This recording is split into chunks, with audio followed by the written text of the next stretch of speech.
Alright, welcome to another video.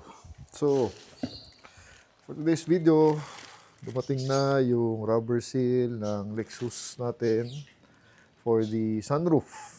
If you're not updated, last job we did for this car was the sunroof cleaning because rain is starting to go inside the car. And we need to replace the rubber seal, and here it is, 3,500 from our good friend Rocky. So if you guys need parts, Euro parts, Lexus parts, message nyo si Rocky, just give him the chassis number and your item will arrive in less than 5 days. Ayan, Lexus parts. Kasi you cannot buy parts from Lexus Casa. They don't allow you to buy parts only. So ayan, an option. Also, for today's video, pinadalan tayo ni King Bolin, one of their scanners, a Pocket OBD2 scanner. So let's try to use this thing dun sa Volvo. At our Volvo has a warning light for the ABS. So let's see if this thing can scan it so we can get the codes. So, sunduin ko lang si Fox, and Fox will go here to fix the car. Tapos may mga papagawa pa akong iba. Let's use the Volvo. I tried to use this already with the Lexus at okay naman, it can scan. So, this thing can scan 2000 model and up and can scan about 160 brands, car brands. So, madami-dami, no? And I think the good thing about this is the update is free. Kasi in other scanners, from what I know, you have to purchase the update software every now and then. And some, they even require you to a subscription, a monthly subscription. Ito, this is free. So once you buy the unit, free na siya. So you can use it instantly after you have downloaded, of course, the application sa app. So, I'm using Android. And yun. You download the app, you register, email. Tapos, yun na. Ready to use. I'll put the picture on how to use the device. No? So, ito. First start tayo with the Volvo. Last gamit ko dito was last Sunday and today is Saturday. Boom. Ano, we have the ABS, we have the warning light. So let's see. Ang port niya is ito lang, andito. Access there. Sunduin na natin. U-turn lang tayo. Tapos let's head back home. Sisimulan niya na yung Lexus. And ito, I'll just take a couple of pictures muna para mas maganda yung posting ko sa marketplace, no?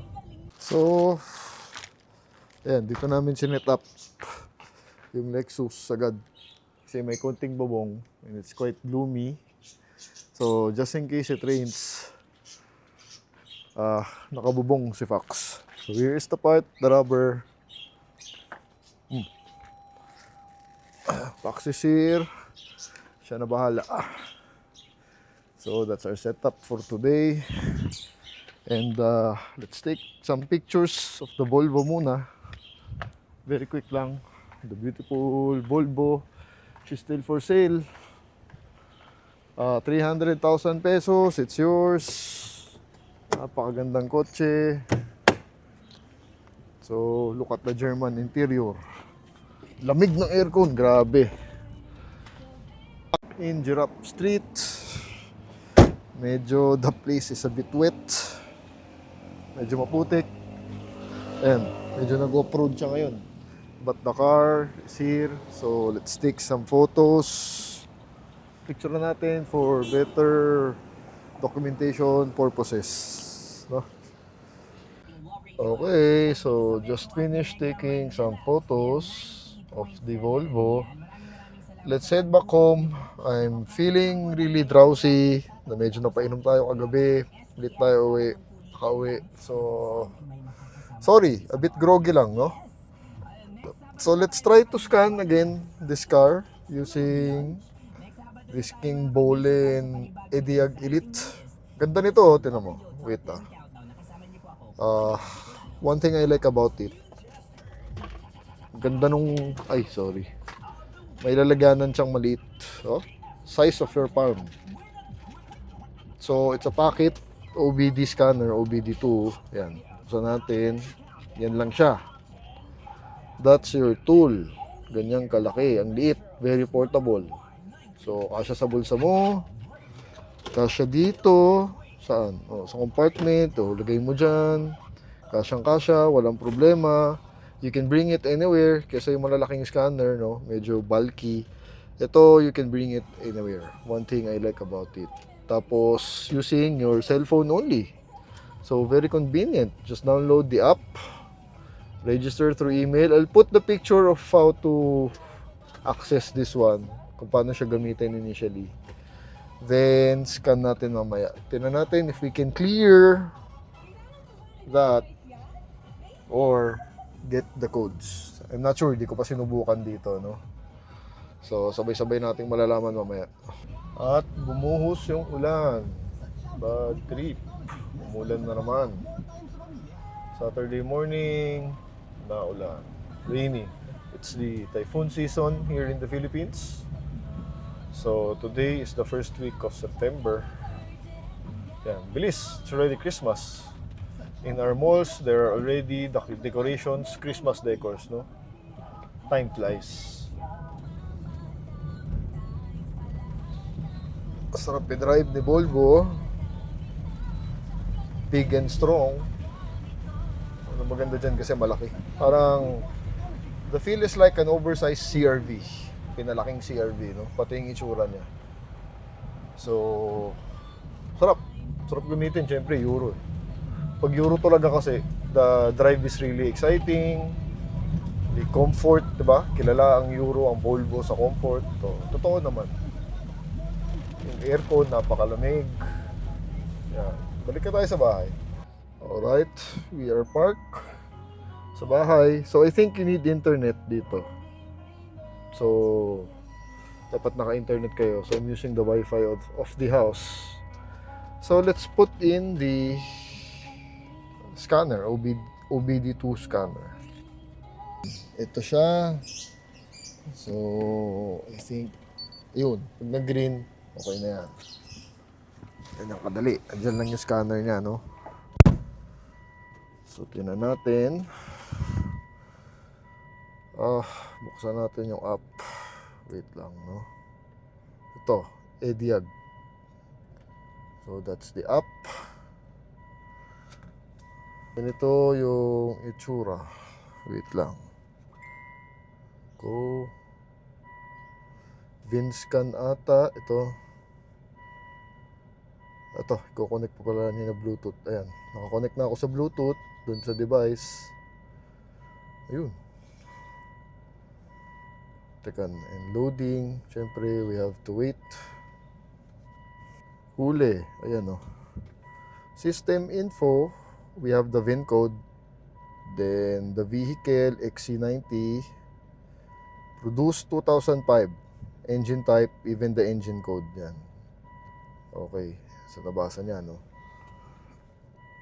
Ayun, tapos okay. I don't know if you can see, no? Nag-flicker ata eh. Wait lang. System scan. Processing again. Please wait. You have to be very patient.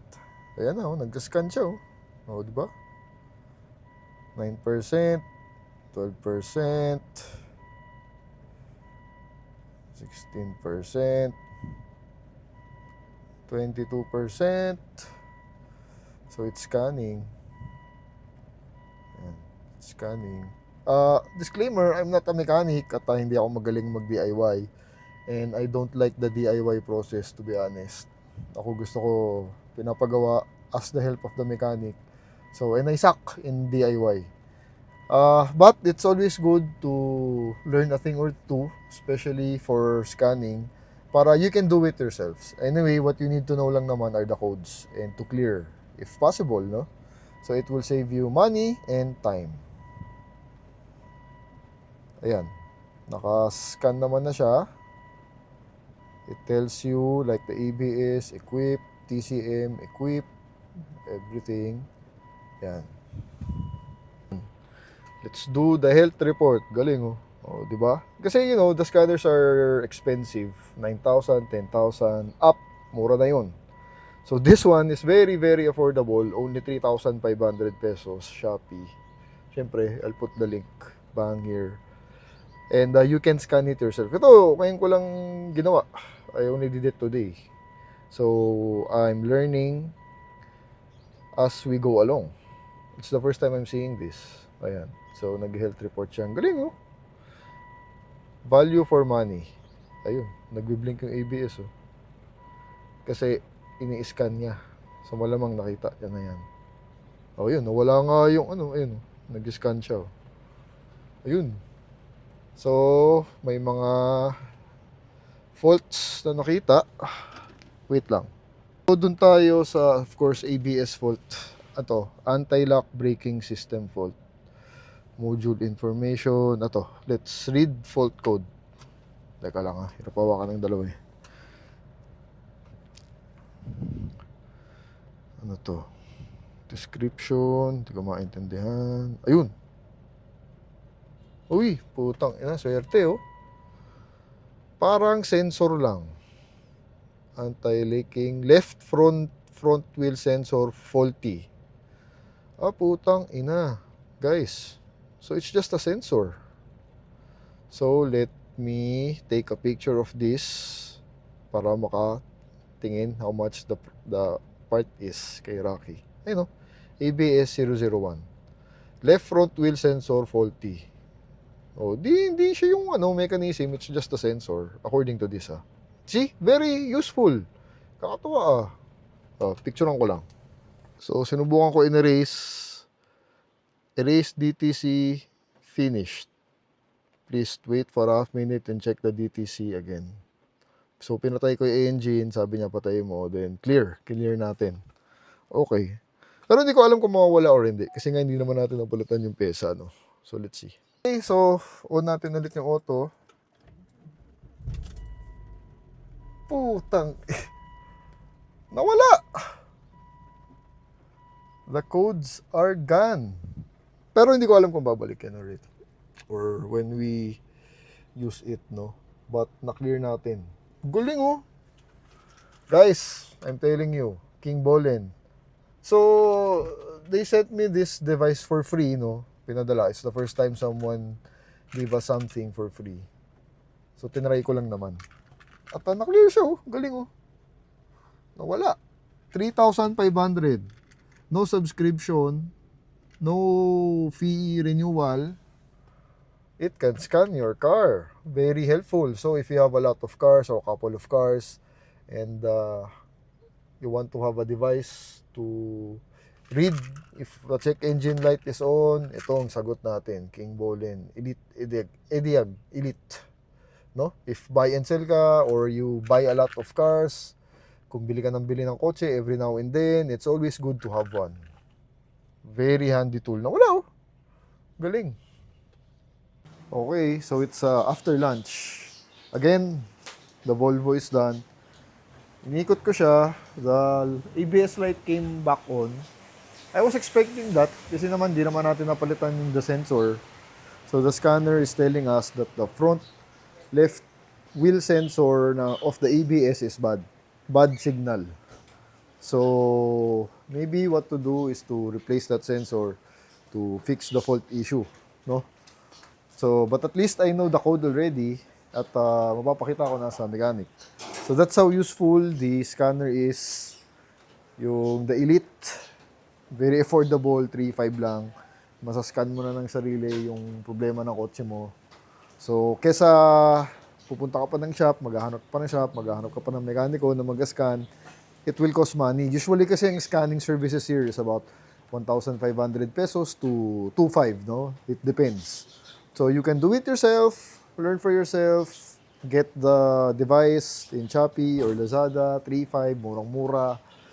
Download the software, download the app, register. It's for free. Then scan. Scan mo na auto mo, no? Very useful tool. So thank you, King Bollen. So car number 2 is the Shark. Ang problema kasi namin dito is yung gas tank. Yan.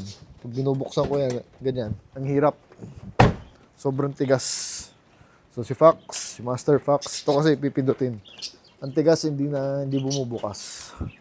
So pinapacheck ko kay Fox habang andito siya to maximize his time para mapaayos ko na yan because it's very hassle. Talagang hassle ako dyan. Every time magpapagas tayo, madalas pa naman tayo bumusita ng gas using this car because this car is quite thirsty. No? So, hassle lang sa mga gas attendants natin dahil hindi namin nabubuksan yun. Kaya now, Fox is fixing the issue. Medyo nag-subside na ang ulan, paambon-ambon, but it's still hard to fix your car when it's raining. Wala tayong bubong kasi dito no? So, papapayungan ko na lang si Fox mamaya. Ayun, yung cable, sumikot niya. Yung cable sa likod. Gas cable. Okay. Ha? Patakin ko? Ayan. Ito yan. Ayan, nakataas. Ayan. Oo. Okay, dito niya ginagalaw. Kita ko sa inyo. Yan, yung gas cable. Ay, yung cable dyan. Ayun. Ah, hindi dapat. Ayun, bumukas na. So, parang hindi lapat na tayong kable, no? Ang Volvo. Ganda ng Volvo. So, the Lexus is fixed. Yung sunroof natin, with the new rubber. Thank you, Rocky, for the rubber. Ayun, bagong-bago. Kapal, oh. O, diba? If you need Lexus parts, contact nyo si Rocky. Dali ka usap niyan. Legit. Online. Just give him your chassis number, the engine code. Hindi na tumutulo yan. And he will get you the part that you need. Euro, kahit mga Japanese, meron naman siya. So, andyan si Fox to install. Ayan, that's how we do our cars. Again, the Volvo. At least now we know the issue. Pero okay naman yan. Pwede mo naman siya gamitin. The drive is not affected by that light. O nga pala, one more issue with the Shark is the running water. Para kasing, kami ni Richard actually narinig namin, there's like water coming in here. Tapos parang natatrap siya, naririnig mo eh. So maybe something to do with the drainage. Although luckily, the water doesn't get in the car. So tuyo naman yung loob. Pero naririnig mo lang hassle. No? Both sides. So it might be a simple drainage. So yan, luckily Fox is here. I-maximize na natin yung oras niya. Maaga pa naman. So nilalapat niya. Nigpitan for the release. Yan.